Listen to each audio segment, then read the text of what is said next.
Hello बच्चों, let's read the question. Choose the event of cell cycle which shows the importance of synapses and the formation of chiasmata. A. An increase in the variation of progeny occurs. B. Reciprocal exchange of chromosomal sections occurs. C. The DNA on homologous chromosomes mix. And D. All of the above. So what is the key concept here? The key concept is cell cycle. तो बच्चों यहाँ पे हमें दो चीजें समझनी होंगी। सबसे पहली चीज के साइनेप्सिस क्या है एंड सेकंड वन इज कायस्माटा।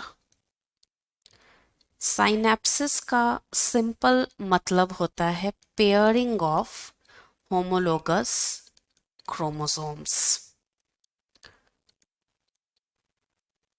इसे क्रोमोसोमल साइनेप्सिस भी कहते हैं and this synapsis occurs during zygotine stage of meiosis 1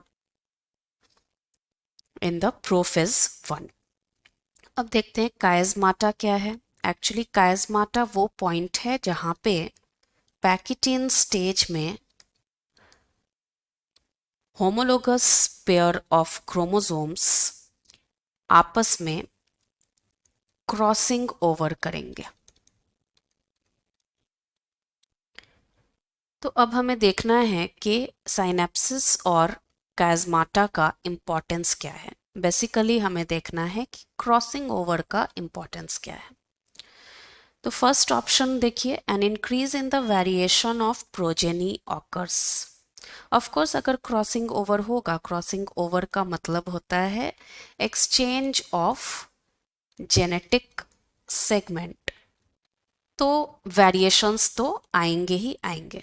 next is reciprocal exchange of chromosomal sections occur. बच्चों रेसिप्रोकल एक्सचेंज का भी सिंपल मतलब यही होता है कि एक्सचेंज ऑफ क्रोमोसोमल सेक्शंस।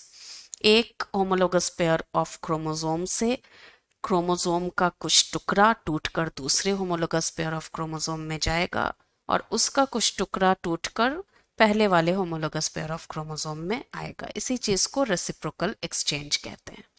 तो इसके वजह से भी बहुत सारा वेरिएशन होगा और ये रेसिप्रोकल एक्सचेंज क्रॉसिंग ओवर के वजह से ही हो रहा है।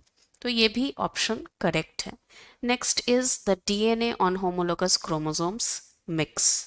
ऑफ कोर्स जब जेनेटिक सेगमेंट्स एक्सचेंज करेंगे तो डीएनए मिक्सिंग तो होगा ही। That means all the options are correct.